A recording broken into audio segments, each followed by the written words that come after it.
Exercise 14, Inventors of the Airplane.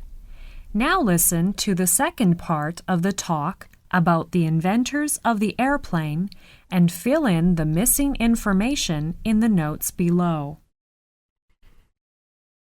The Wright brothers started to improve their glider, paying particular attention to its controls and to the shape of the wings.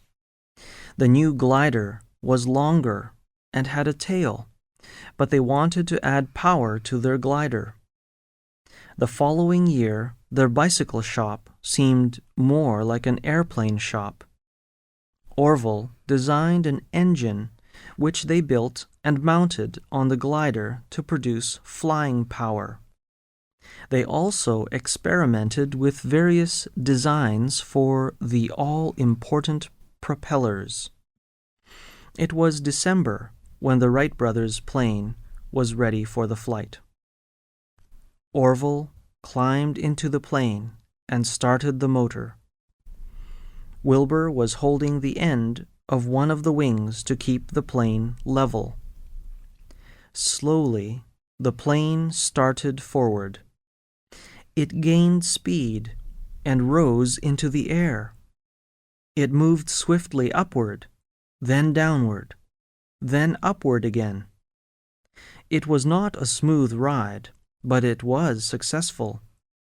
The plane came down undamaged, 120 feet from where it had started.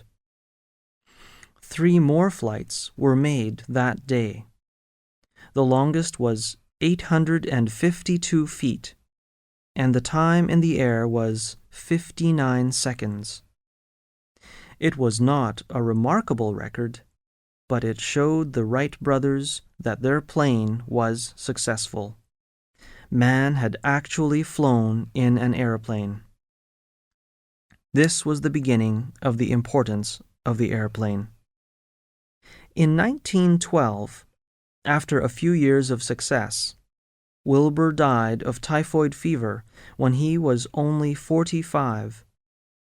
In 1943, exactly 40 years after the Wright brothers' first flights, Orville agreed to give their first airplane to the Smithsonian Institution in Washington, D.C.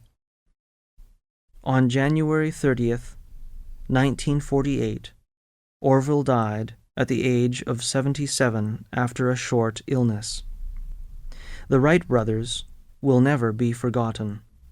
The names of both brothers are firmly and forever linked in the history of aviation.